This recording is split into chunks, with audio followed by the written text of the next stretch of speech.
A lot of people, I think, maybe confuse thinking creatively with just thinking differently. Is that the same thing? Many people believe that to be creative you've got to wear a funny tie and so on.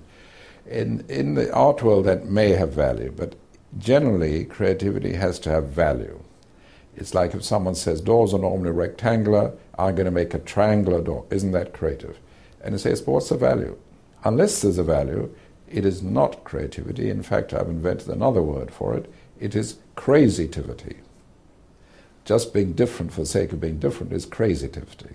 You mentioned in your book about the concept of a new ideas champion.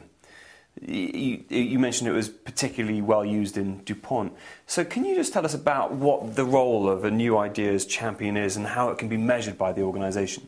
Well, the story with the DuPont was there was a fellow there called David Tanner who came to a seminar I gave in Toronto, became very motivated.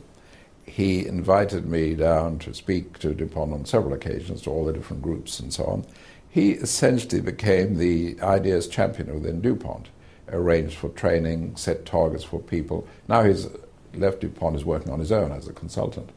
But he became the fellow who people went to with ideas, who would talk to people who had ideas and so on. You need someone who's specifically concerned with looking after ideas, listening to ideas, taking them further, putting the person with ideas in contact with the person who can do something about it, all that sort of thing.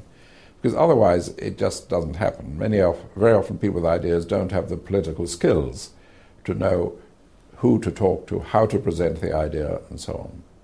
You need someone on the side of the ideas person. To what extent has the CEO, do you think, got to back creativity for it to really work in an organisation? In my experience, unless the CEO shows an interest in creativity, it simply does not happen. It's very difficult to drive creativity up an organisation from some people in the middle or the bottom saying, we want to be creative for change, unless the CEO makes it clear that creativity is an expectation, that people are expected to have ideas, are expected to find simpler ways of doing things. Then nothing happens, because people do what they're expected to do. And if they don't see being creative as part of the rules of the game, they're not going to bother. It's too much hassle and too risky. So the CEO is essential in setting that tone, setting that mode. New ideas are just that, they're new, so there's going to be an element of risk associated with them. So a lot of organisations may be thinking, with the economy as it is, this is not the time to take on more risk, we're in enough risk as it is.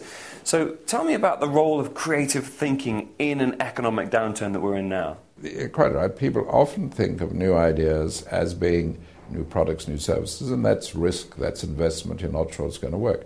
But new ideas are just as essential in simplification, cutting costs, doing things in a better way. And that's not risk, and it's very helpful. So in times of recession, you may need a lot of creativity. How do we simplify things? How do we cut costs? And so on. And that brings in the lateral thinking. Oh yes, absolutely, absolutely. Talking about that, do you have any thoughts on what organisations should be doing more of in an economic recession?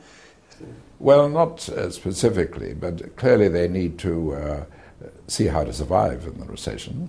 And to be fair, a little bit cynical, many of them will use the fact or the imminence of recession as a good excuse to get rid of a lot of staff, which at other times might be difficult to do, but to say, no, recession, we've got to lay off 5,000 people, and I'm sure that will happen. I'm not saying I encourage it, but that will happen. So rethinking the organisation happens, and doing things in a simpler way, important. And also looking for new alliances, perhaps, yes. Could you just give us an example of any ideas using your lateral thinking that you come up with to solve any problems in the last few months? Yes, I was talking actually to someone, because I'm speaking in South Africa at Soccer X in November, which is, I think it's 4,000 people from all over the world, 90 countries represented. And in soccer, when there's a draw, you have extra time, and if there's still a draw, you have a penalty shootout. Now, penalty shootout is a matter of luck, or having one guy who can shoot penalties. So my idea is to reflect the whole game. So every time the goalkeeper touches the ball, that side gets minus a point. So at the end of the game, draw, extra time, if they're minus 50, they're minus 20, they win. Now this encourages shooting at goal, discourages passing back to the goalkeeper, and it reflects the whole game. And I was talking to this fellow who runs Soccer Act, and he said, yes, he likes that idea very much. Yes. Absolutely. Let's go to the next World Cup, and maybe that will give England a chance. Well, maybe. Bevo.com